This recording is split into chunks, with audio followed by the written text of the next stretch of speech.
What's going on, YouTube? We are back. Took a short break, gathered our thoughts, what we want to do with the one rotor, gathered some parts for the one rotor. We're going to be doing the one rotor today. In case you haven't been following, you haven't heard, this is a single rotor 13B based thing. I think Atkins Rotary makes the kit. Well, we have one.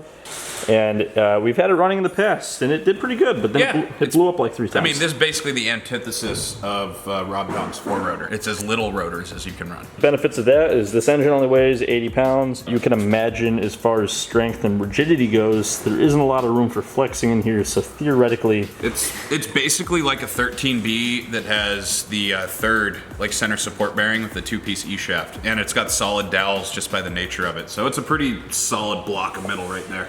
Recently, we had the center housing refinished, all sorts of bits lightened by RotaryEngine.com, so we are really excited for this iteration.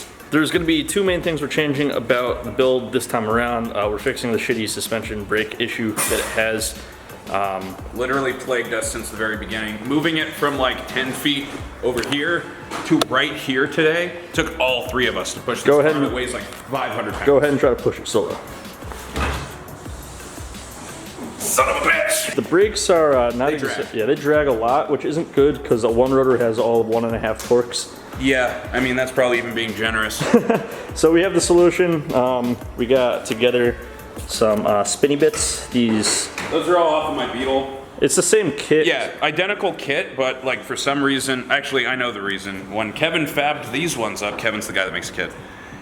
They're built on a jig and they're not made out of stock like 40-year-old Volkswagen parts, so these just work way better. First thing we're going to do is get it rolling, and then the other thing that's changing is the intake manifold, the throttle body, and the intercooler. We're going air to air instead of water to air because there's not a lot of room back here, and that was a huge pain in the ass. Yeah, all the plumbing going everywhere was a pain. Like you can see, we like jerry-rigged up like a water-to-air like heat exchanger radiator there. We've got this giant stupid intercooler under here, and we have a reservoir tank. There's just so much wasted space for that setup. First things first, let's get this boy on the lift and let's change out these suspension bits. Woo woo. Wow, it actually looks like it's lifting straight for once even. Holy. And if it falls off the lift, we don't have to work on it. That's true, we could just put the one rotor in the depth guard or something at that point. Yeah, nah. Yeah, that's not how brakes are supposed to brake. It's not braking. Oh, you know what else we could? We got those set of Budniks we could see. Oh yeah, we could actually like just mock up my big boy wheels on this and see how they fit. So here's the old wheels. Are those real Fuchs? I believe, yeah, these ones are. The 8s are real Fuchs. These are off of my my Carrera. The 7s that we were running in the back, because we were running 8s and 7s reverse stagger, because that's what we had. The 7s are fake, but the 8s were real. Oh, and we got some Hot Boy Budniks over here. Yep. And they clear the brakes by 1,000,000, which is the issue we were having with the other ones. They fit in the back though? Yeah, they're brand new billet wheels, so. Billet wheels? Hot Boy. Yeah, we're freaking, I mean, they're Budniks, so they're Boomer brand, so hell yeah, brother, go on your Camaro. So our concern here is, yes, it does fit, but if we join me in my office, you can see that we were rubbing. This is the suspension fully out. If we got a tire on it right now, it probably wouldn't be a problem. But when it drops down to its height that it's going to need to be, 100% would touch. So we're considering changing out these shocks for longer ones. It will kind of eliminate the whole like fiberglass sled thing that it has going for it. Well, I mean, we can keep the ride height nice and low. We should go up a little, but we can keep the ride height low, but the longer shocks are going to alleviate the problem of, I mean, you just saw Devin install it, and you have to kind of go up and in. The other thing we were thinking about is maybe just keeping the same fender line, but just raising it a little bit. It would be pretty easy to do, as long as we took our time with it. So I mean, something we'll address after we lengthen the shocks. Yeah, I'm thinking we start with the longer shocks just because it's simpler. It's going to be easier. And if that doesn't do everything that we dream it will do, then we can move on to doing body work, because none of us want to do body work. No, it sucks ass. Devin's living in 2030. This is true IQ level 200 shit, my guy. So we bought all these waters, and I don't need this much water. But God, dude, I'm gonna like immediately piss as soon as I finish this. Like I feel my entire the whole drive home, I was just pouring it out the window. What? You cheated? We were all supposed to handle one of these waters, dude. Oh, is it in the way now, Deb? your big stupid Galaxy brand ideas. Okay, so this whole kit, really impressed with it, except for one little part here, and that's the bracketed pieces. You can actually see this color differential when you engage the brakes. These were dragging, so that's at least part of the problem. We're just gonna let Kevin know that maybe this iteration is not as good as the other ones. Yeah, because the one that I had on my Beetle, the ones we're swapping to, are a lot better than this. Okay, so this is like it's like a fork, only more mild. Well, you don't have to hit it with a hammer. Yeah, so you twist this and then it violently explodes at some point, and that's how it do. Like that. Neat. It's pickling, kind of. Looks like looks like it's out, maybe. And looks like it might need a thicker one. Thicker pickle? James, how often are you told that your pickle's not thick enough? Oh man, it's It's thick enough to make one child, and that's really all you need it for. I've done the job. Oh, there you go. Okay. So that's a real pickle fork, but as you can see, it's more violent, and if you have delicate bits, you don't want to smash your bits. Like, we just kind of thrashed that boot on that ball joint. It's not totaled, but it's less than new. Okay, so you can clearly see the quality difference in the kit. We'll start off with the shitty one first. Yeah, it's got this little piece just bolted to it. It's super thin. Look how robust this one is. This one's It's like 3/16 plate, just like welded onto it. And look at how much more rotor Look at clearance it has. the space between the rotor and that. Yeah, that was just poopy. So we're finishing up the fronts are done. We're finishing up the rear, but Sam, pop the hood on this because I think we mentioned this in a video, our last video, like 20 days ago or whatever it is now.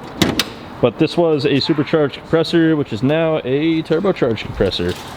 So it's no longer a compressor. It's not a it's still compressed. It makes the big air small. Now a compressor. And I like that you kept all the shrouding to make it look stock boy. As much as I could. Okay. It's good. This one holds it up. Yeah, we're going for rip. Oh yeah. Okay.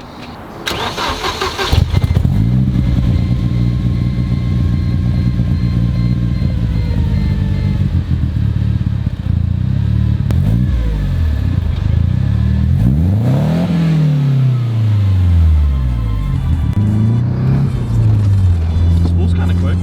It's not bad. It's got a little bit of pickup, but it's actually pretty high up there. But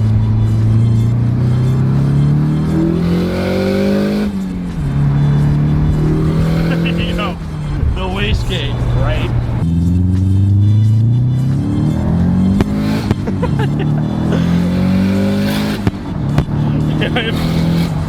It's like a mini Datsun, right? but it's got the same displacement. Yeah.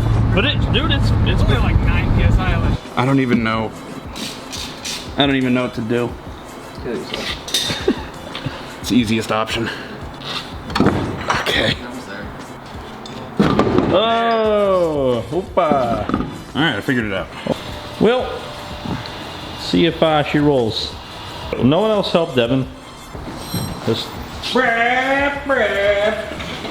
sick. Those buckets are about to eat it.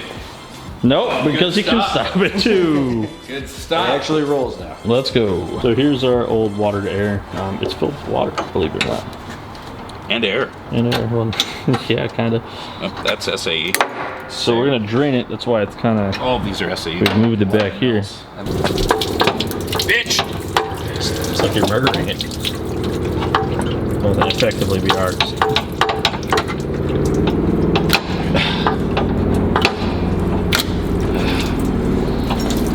Dirty pull. Dirty Paul. Get this shit out of here. Dikes. Just dike those off. Dirty pull.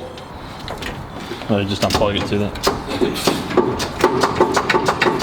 It's a small intercooler, space savings, but it's not because it's expensive. Yeah, I mean, if we had like a Camaro or something, we'd have all the space in the world to hide like the reservoir and everything, But that wasn't the case. So reasoning behind using water to air before was one, we're stupid, but two, obviously not being in the front of the car, it's not gonna get a lot of airflow, and some of y'all are definitely gonna say that.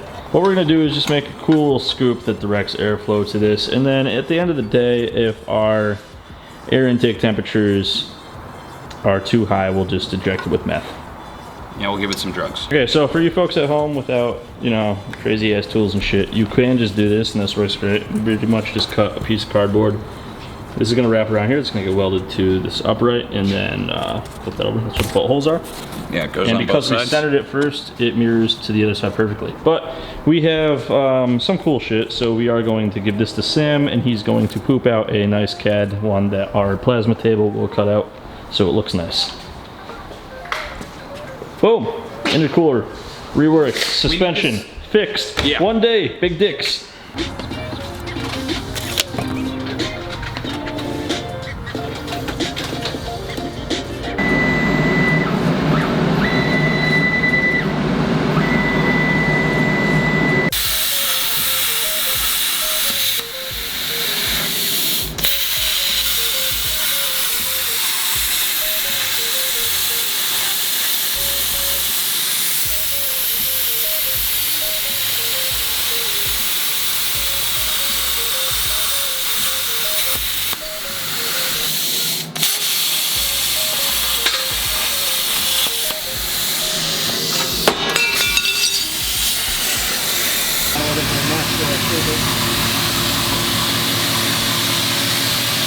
Very cool though.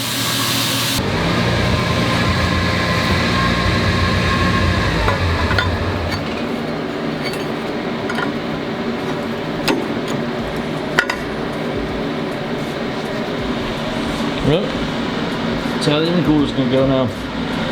They're way better than my cardboard. Well, yeah. That's why I said you can do it, you folks at home. But we have a cool computer-aided design to assist our cardboard-aided design. Yeah, this would have just been a big hunk of crappily cut metal. So we're gonna be back in here tomorrow or Friday working on it, and get this engine in as fast as possible so we can start making single rotor fart noises again. We're about out of time today, so we're gonna go ahead and wrap this up. Devin's gonna pick a winner for the giveaway. If you guys are not familiar with our channel, we give away stuff from boostedshades.com that also partially supports all of this stuff. So if you're interested in one rotor content, check out boostedshades.com. All right, this video's winner is Travis Jordan. Travis, hit us up at Teamboosted at boostedshades.com, or through any of our social media pages. We'll get back to you and ship you something. If you guys want to win, all you gotta do is like, subscribe, leave a comment. Comment could be anything, but we ask y'all nerd stuff sometimes. This video's question is, once this is back up and running, hopefully in the next you know, couple of weeks, what's something you'd like to see us do with this project? It could do anything. We haven't specifically designed it to do anything. You know, Yeah, would we you need like to get it to roll first. Yeah, well now it rolls. Exhibit A, it rolls. So what would you like to see us do with this car once it's closer to completion? Obviously dyno's in the works, but other than that, you know, we can go on a road course, we can try to drift it. I don't fucking know. Whatever you want to see. Leave that in the comments. You're eligible to win stuff from boostedshades.com, and that's going to do it for this one. Devin's slowly breaking. Yeah. As always, guys, thanks for watching. We'll see you next.